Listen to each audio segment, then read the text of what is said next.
Direction E-learning YouTube ചാനലിലേക്ക് എല്ലാവർക്കും സ്വാഗതം. ഇന്നത്തെ നമ്മുടെ ടോപ്പിക്ക് വൈറസ് പരത്തുന്ന രോഗങ്ങളെ കുറിച്ചാണ്. വൈറസ് രോഗങ്ങൾ. നമുക്കറിയാം, വൈറസ് എന്ന് പറയുന്നത് ബാക്ടീരിയയെക്കാളും ചെറിയ സൂക്ഷ്മാണുവാണ്. അതിന് ഒരു പ്രോട്ടീൻ കോട്ടും അതുപോലെ ഒരു ജനറ്റിക് മെറ്റീരിയലും മാത്രമേ ഉണ്ടാവുള്ളൂ. ഈ ജനറ്റിക് മെറ്റീരിയൽ എന്ന് പറയുന്നത് ഒന്നുകിൽ അത് RNA ആവാം, അതായത് RNA വൈറസ് ആവാം, അല്ലെങ്കിൽ അത് DNA വൈറസ് ആവാം. ഓക്കെ, HIV എന്നൊക്കെ പറയുന്നത് ഏതാണ്? RNA വൈറസിന് ഉദാഹരണമാണ്. എയ്ഡ്സിന് കാരണമായിട്ടുള്ള HIV വൈറസ് എന്താണ്? RNA virus. ഒരു പ്രോട്ടീൻ കോട്ടും അതുപോലെ ജനറ്റിക് മെറ്റീരിയലും. ഈ പ്രോട്ടീൻ കോട്ടിന് നമ്മൾ പറയുന്നത് ക്യാപ്സിഡ് എന്നാണ്. ക്യാപ്സിഡ്, പ്രോട്ടീൻ കോട്ടിന് പറയുന്ന പേരാണ് ക്യാപ്സിഡ്. അപ്പൊ അതിന്റെ ഉള്ളിലായിട്ടായിരിക്കും എന്ത് വരിക? ഈ ജനറ്റിക് മെറ്റീരിയൽ, ഇത് RNA ഓർ DNA. ഈ വൈറസ് എന്ന് പറയുന്നത് മനുഷ്യരെയും മൃഗങ്ങളെയും ചെടികളെയും ഇവൻ ബാക്ടീരിയനെയും വരെ ആക്രമിക്കും. അങ്ങനെ ബാക്ടീരിയനെ ആക്രമിക്കുന്ന വൈറസിനെയാണ് നമ്മൾ ബാക്ടീരിയോഫേജ് എന്ന് പറയുന്നത്. ബാക്ടീരിയനെ ആക്രമിക്കുന്ന വൈറസ്. ഓക്കെ, ആ വൈറസിനെയാണ് നമ്മൾ എന്ത് പറയുക? ബാക്ടീരിയോഫേജ് എന്ന് പറയുന്നത്. മനുഷ്യരെ മാത്രമല്ല വൈറസ് ആക്രമിക്കുന്നത്, ചെടികളെയും അതുപോലെ മൃഗങ്ങളെയും ഇവൻ ബാക്ടീരിയനെയും വരെ ആക്രമിക്കും. ഇങ്ങനെ വൈറസ് ഉണ്ടാക്കുന്ന രോഗങ്ങൾ ഏതൊക്കെയാണെന്ന് നോക്കാം. അതിന് വരുന്നതാണ് ജലദോഷം അഥവാ കോമൺ കോൾഡ്.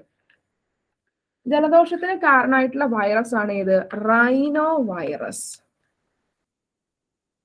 ജലദോഷത്തിന് കാരണമായിട്ടുള്ള വൈറസ് ആണ് റൈനോ വൈറസ്. അത് ഈ ജലദോഷം എന്ന് പറയുന്നത് നമ്മുടെ ശ്വാസകോശത്തെ ഒരിക്കലും ബാധിക്കുന്നില്ല. അത് നാസിക അതുപോലെ ശ്വാസനാളം, നോസ്ട്രിൽസിനെയും അതുപോലെ ട്രക്കിയ, ഇതിനെ മാത്രമേ ബാധിക്കുന്നുള്ളൂ. ജലദോഷം എന്തിനെ ബാധിക്കുന്നില്ല? ശ്വാസകോശത്തെ ബാധിക്കുന്നില്ല. ഇനി മറ്റ് പ്രധാനപ്പെട്ട വൈറസ് രോഗങ്ങൾ ഏതൊക്കെയാ നോക്കാം. റൂബല്ല. റൂബല്ലയ്ക്ക് കാരണമായിട്ടുള്ള വൈറസ് ആണ് റൂബല്ല വൈറസ്. പിന്നെ വരുന്നത് സ്മോൾ പോക്സ്.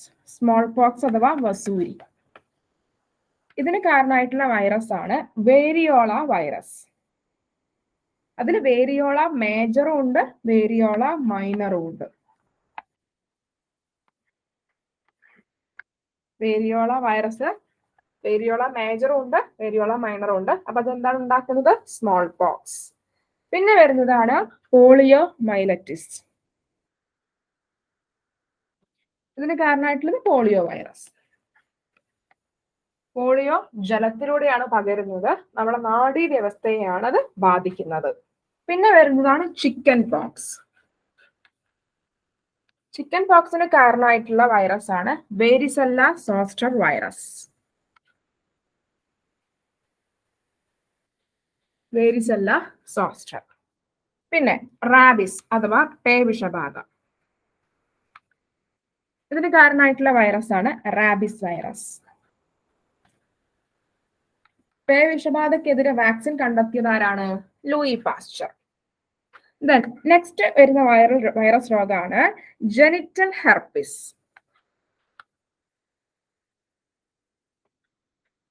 ഇതിന് കാരണമായിട്ടുള്ള വൈറസ് ആണ് ഹെർപ്പിസ് സിംപ്ലക്സ് വൈറസ് 2, അല്ലെങ്കിൽ ഹെർപ്പിസ് വൈറസ് എന്ന് പറഞ്ഞാലും മതി. ദെൻ പകർച്ചപ്പനി. പകർച്ചപ്പനി അഥവാ ഇൻഫ്ലുവൻസ അല്ലെങ്കിൽ ഫ്ലൂ. ഇതിന് കാരണമായിട്ടുള്ളതാണ് ഇൻഫ്ലുവൻസ വൈറസ്. ദെൻ നെക്സ്റ്റ് വരുന്നത് 5ാം പനി അഥവാ മീസൽസ്. ഇതിന് കാരണം മീസൽസ് വൈറസ് അല്ലെങ്കിൽ റൂബിയോള വൈറസ്. മീസൽസ് വൈറസ് അല്ലെങ്കിൽ rubeola virus. Last one moms. Moms അല്ലെങ്കിൽ മുണ്ടിനീര്. ഇതിന് കാരണമായിട്ടുള്ള വൈറസ് ആണ് മംസ് വൈറസ്.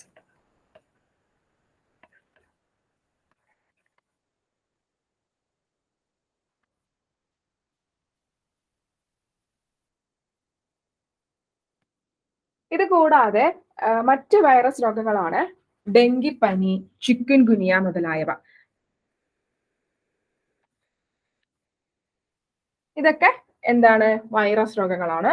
അതുപോലെ മറ്റൊന്നാണ് സാർസ്. ഇതിന് ഡെങ്കിപ്പനി, ചിക്കൻ ഗുനിയൊക്കെ നമുക്ക് അറിയാം, കൊതുകുകൾ വഴി പകരുന്ന രോഗമാണ്. സാർസ് അതുപോലെ ചിക്കൻ പോക്സ് ഇവ രണ്ടും വായുവിലൂടെ പകരുന്ന രോഗമാണ്. വായുവിലൂടെ പകരുന്ന രോഗമാണ്. എബോള എന്ന് പറയുന്നത് ഒരു വൈറസ് രോഗം തന്നെയാണ്. അത് ശരീരദ്രവങ്ങളിലൂടെയാണ് പകരുന്നത്. ശരീരദ്രവം വഴിയാണ് പകരുന്നത്. ഡെങ്കിപ്പനി, ചിക്കൻ ഗുനിയ എങ്ങനെയാണ്? കൊതുകുകൾ വഴി. അതുപോലെ നേരത്തെ നമ്മൾ ബാക്ടീരിയൽ രോഗം പറഞ്ഞു. ബാക്ടീരിയൽ രോഗത്തിന്റെ കേസിൽ ക്ലമീഡിയാസിസ്, ഗൊണോറിയ, അതുപോലെ സിഫിലിസ്, ഇതൊക്കെ STD രോഗങ്ങളാണ്. അതുപോലെ തന്നെ വൈറസ് ഉണ്ടാക്കുന്ന ഒരു STD രോഗമാണ് എയ്ഡ്സ്. എയ്ഡ്സ് എന്ന് പറയുന്നതും എന്ത് തന്നെയാണ്? ഒരു STD രോഗമാണ്. ലൈംഗിക സമ്പർക്കത്തിലൂടെ പകരുന്ന ഒരു രോഗമാണ്. ഈ എയ്ഡ്സ് നിർണയത്തിന് ഉപയോഗിക്കുന്ന ടെസ്റ്റുകളാണ് എലിസ. അതുപോലെ എയ്ഡ്സ് നിർണയത്തിന് എലിസ പരിശോധനയാണ് എയ്ഡ്സ് നിർണയത്തിന് ഉപയോഗിക്കുന്നത്. പിന്നീടുള്ള സ്ഥിരീകരണത്തിന് വേണ്ടിയിട്ട് ഉപയോഗിക്കുന്ന ടെസ്റ്റാണ് എന്ത്? Western bloat.